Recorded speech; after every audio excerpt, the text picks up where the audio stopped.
Hey, what's going on, guys? It is Luigi Kyle here, bringing you another week of Minecraft Weekly News. This week is a little bit quieter than other weeks, with only a few things to talk about. We have some new information from Biomes Plenty, Minecraft Bedrock got an update, huge new changes for the Paper MC world, and Binging with Babish, of course, made an awesome looking Minecraft cake. That and a little bit more, so let's just go ahead and jump right on in to this week's news. Now let's start off with the first and arguably the most important thing to happen to the Paper MC world for a while. The first thing to note is Paper 1.19.2 has been updated. They updated the Snake YAML library. Now what does this mean for you as a normal server owner? Basically what you need to know is that plugins should not and should have never been using the .yml file as a way to store data. Now for any plugins that do store data this way, it is actually pretty bad for your server. So this update actually limits that. Now for any plugin that is using Paper MC, if it tries to use over 64 megabytes of data inside of a single file, it will actually cause issues and the database will not load correctly. This is important for if you have older plugins or poorly coded plugins. So be sure to check on all your plugins and see if any of them use a YML database. There needs to be an update. The author should be pushing an update, or you need to get it on a different system such as MySQL or something else that the plugin supports. But that is not the awesome thing that happened from Paper. We have something that's even more important. Paper MC just got a huge new update to their chunk loading system. Now I'm not going to pretend to understand how this system completely works. I looked through it a little bit, but I am not a fancy coder like these people over in Paper MC. So if you want more information, I definitely recommend checking out the Paper MC Discord, and they'll definitely be able to get into it in a little bit more grit and detail for you. However, I'm just gonna give you the quick overview. Basically, this completely rewrites all the chunk handling done for Paper Spigot. The main changes being the new options allow you to directly control the number of worker threads on a system for both loading and generating new chunks.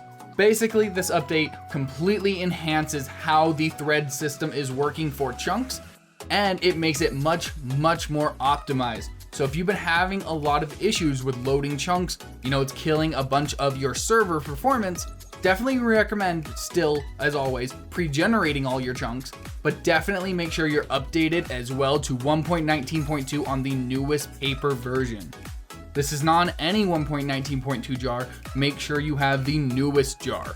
In some more Minecraft Java news, for any of you that have been playing on modded Minecraft for any time in the last 10 years basically, there's a really good chance that you already know about the Biome plugin, Biomes Plenty. This famous mod that a lot of people tend to enjoy has finally turned 10 years old. I remember when Biomes Plenty was a pretty new thing, so it honestly makes me feel pretty old to see it 10 years have gone by of nothing but updates and great work from the team over there. In other news, Minecraft Bedrock got an update. This is for the beta and preview 1.19.40.23. Man, that's a mouthful. Going over a little bit of the changes real quick. The Wither Skeletons can now spawn inside of Wither Roses. Getting killed by a mob with a renamed weapon now produces a death message with the item name.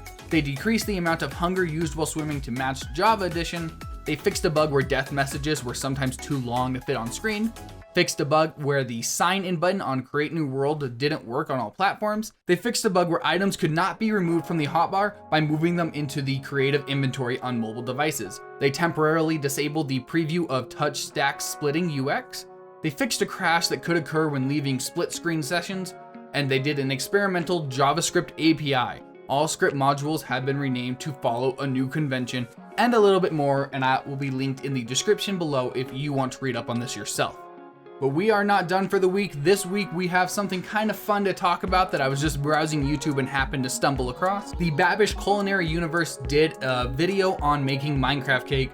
Now truth be told, this is basically just yellow cake with some awesome white frosting.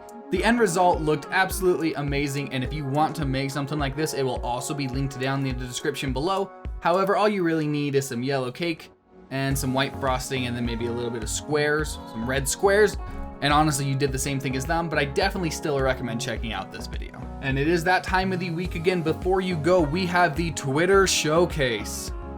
This week it is by the user XYG926 on Twitter, and this is just a trash can 3D model for Minecraft using the program Blockbench. It's It's just some quick concept art to see and something that I would love to see added, as I always am busy making lava disposal systems and constantly having to worry about keeping lava near the house. We're still not burning down the house, while still being able to quickly and efficiently dispose of items. But that is all I have for you this week. I know it's kind of a smaller week with only a few things to talk about, but that is your Minecraft news. If you did like this video, be sure to like and subscribe. It helps out the channel a ton. Come connect with us on Discord down in the link in the description below. But besides for that, guys, thank you all for watching. Luigi Cal out.